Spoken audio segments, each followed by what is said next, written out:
اپنے آپ سے الجھتی وہ سیڑھیاں چڑھنے لگی، مگر آخری سرے تک پہنچ کر اس کی برداشت سے باہر ہو گیا۔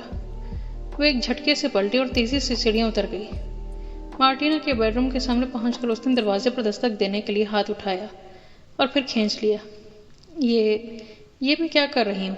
اور میں نے یہ سوچا بھی کیسے بھلا؟ ایسا کیسے ہو سکتا ہے؟ وہ اپنی ہی سوچ پر شرمندہ ہو کر 2 قدم پیچھے ہوئی اور واپس پلٹنے ہی والی تھی کہ اچانک دروازہ کھل گیا، اور پھر جو منظر اس نے دیکھا وہ ایک بھیانک یاد بن کر ساری عمر کے لیے اس کے ذہن کے پردے پر جم گیا۔ نشہ اترا تو سرفراز کو اپنا آپ آگ میں جھلستا ہوا محسوس ہوا۔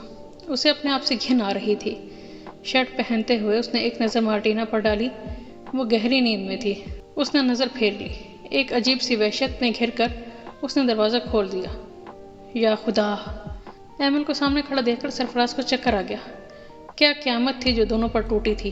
ایمل کی نظر سرفراز سے ہوتی پیچھے بیڈ پر اوندھی لیٹی مارٹینا پر گئی تو شدت جذبات سے اس نے اپنی آنکھیں سختی سے بند کر لیں، مگر دل کا درد پلکوں کے باڑ توڑ کر اس کے رخساروں پر بہنے لگا۔ ایمل کی یہ حالت دیکھ کر سرفراز کو اپنا آپ انتہائی گرا ہوا محسوس ہوا۔ اس کا دل چاہا کہ کاش زمین پھٹ جائے اور وہ اس میں سما جائے۔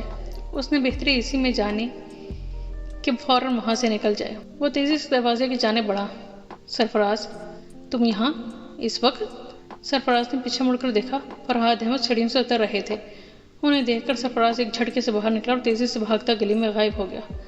سرفراز احمد کچھ نہ سمجھنے کی کیفیت میں لاؤنج کی طرف آئے، مگر احمد کو بے آواز روتے دیکھ کر ان کے قدم تھم گئے۔ پھر ایک دم انہوں نے آگے بڑھ کر احمد کو سینے سے لگا لیا۔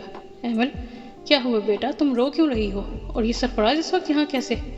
یہ کہتے کہتے ان کی نظر کھلے دروازے سے ہوتی ہوئی مارٹینا کے بیڈ تک گئی۔ وہ ایک لمحے میں ساری صورتحال انہیں سمجھ میں آ گئی۔ دکھ کا آتش فشاں ان کے دل میں پھٹا اور لہو بن کر ان کی رگوں میں بہنے لگا۔ انہوں نے ایمل کو خود سے الگ کیا اور کمرے میں جا کر دروازہ اندر سے بند کر لیا۔ ایمل کی کچھ سمجھ میں نہیں آیا، مگر اگلے ہی لمحے مارٹینا کی چیخ اسے سب کچھ سمجھا گئی۔ مغلظات کا ایک طوفان تھا جو فرحاد احمد کے منہ سے نکل رہا تھا۔ ان کی لاتیں اور مکے مارٹینا کے جسم پر کوڑوں کی طرح برس رہے تھے اور مارٹینا کی چیخوں سے سارا گھر گونج رہا تھا۔ بہت مشکل سے ایمل نے فرحاد احمد کی ضمانت کروائی تھی۔ بیوی پر تشدد کے جرم میں پولیس نے انہیں گرفتار کر لیا تھا۔ ثبوت کے طور پر مارٹینا نے جسم کا ایک ایک نیل پولیس والوں کو بہت بے باکی سے دکھایا تھا۔ قریب تھا کہ فرحاد احمد کو جیل ہو جاتی، لیکن ایمل نے فرحاد احمد کی رہائی کے عوض گھر اور جینیفر سپر سٹور مارٹینا کے نام کر دیا۔ ایمل اور فرحاد احمد نے پاکستان چلے جانے کا پروگرام بنایا تھا، مگر قسمت کو کچھ اور ہی منظور تھا۔ جس دن قانونی کارروائی ختم ہوئی اور جیسے ہی مارٹینا اور فرحاد احمد پولیس اسٹیشن سے باہر آ رہے تھے، ایک تیز رفتار اسٹیشن ویگن جس کا ڈرائیور نشے کی حالت میں تھا کی زد میں آ گئے۔ مارٹینا موقع پر ہی دم توڑ گئی، جبکہ فرحاد احمد 2 دن ہسپتال میں سخت جان کنی کی کیفیت میں مبتلا رہ کر جان کی بازی ہار گئے۔ لیکن جاتے جاتے ایمل کو اقبال سے رابطے میں رہنے کی تاکید کر گئے۔ میجر جہاں زیب کی طبیعت سنبھل گئی تھی، پر ایمل کو اپنا آپ بہت خالی خالی لگ رہا تھا۔ پچھلے 2 دن سے اس نے میجر صاحب کو نہیں دیکھا تھا۔ اسے سمجھ نہیں آ رہا تھا کہ اس نے اپنے بارے میں میجر صاحب کو بتا کر ٹھیک کیا یا غلط۔ آج وہ شرین کے ساتھ کچن کا سامان لینے قریبی سپر سٹور پر آئی تھی۔ ارے ایمل، سفینہ آنٹی! شرین نے ایمل کی توجہ اس جانب کروائی جہاں سفینہ آنٹی ویل چیئر پر موجود تھیں۔ السلام علیکم آنٹی، کیسی ہیں؟ دونوں نے انہیں سلام کیا۔ ارے وعلیکم السلام، بھائی تم دونوں یہاں کہاں؟ وہ دونوں کو دیکھ کر کھل اٹھی تھیں۔ ویسے ہی آنٹی کچن کے لیے کچھ سامان لینے آئے تھے۔ اور آپ اکیلی آئی ہیں؟ ایمل نے محتاط انداز میں پوچھا۔ نہیں بھائی، میں اکیلی کیسے آ سکتی ہوں، جہاں زیب کے ساتھ ہی آئی ہوں۔ اچھا، پر میجر صاحب نظر تو نہیں آ رہے ہیں؟ ایمل کے دل میں ابھرنے والا سوال شہرین نے پوچھ ڈالا۔ تمہارے پیچھے ہی تو کھڑا ہے۔ ان کے کہنے پر دونوں ایک ساتھ پلٹیں۔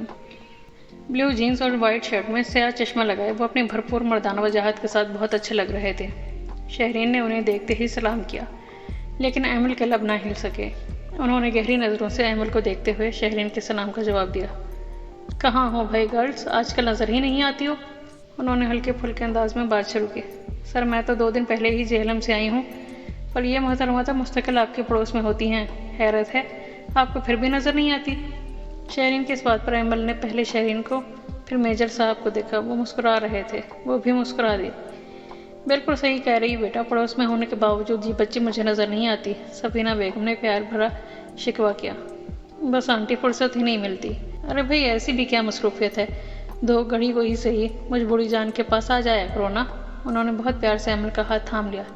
انشاءاللہ ضرور آؤں گی آنٹی۔ ایمل نے بھی پیار سے اپنا دوسرا ہاتھ ان کے ہاتھ پر رکھا۔ آنٹی یہ تو آتی جاتی رہے گی، رات میں آپ لوگ آ جائیں نا ایمل کی طرف۔ آج ایمل میری فرمائش پر زبردست سے بریانی بنانے لگی ہے۔ ارے پر تمہیں تو پاکستانی کھانے بنانے نہیں آتے تھے، یہ بریانی کیسے؟ سفینہ بیگم کی بات پر ایمل مسکرا دی۔ آنٹی یہ میرا کمال ہے، محترمہ میری تابعدار شاگرد ہیں۔ شیرین نے ایمل کی پیٹھ تھپتھپائی۔ تو پھر کہیں بریانی کے نام پر کوئی تجربہ تو نہیں کھانا پڑے گا؟ میجر صاحب نے بھی گفتگو میں حصہ لیا۔ سر یہی تو غلطی ہو گئی مجھ سے، اپنے سارے گڑ سے سکھا دیے، اب یہ مجھ سے بھی اچھی بریانی بنا لیتی ہے۔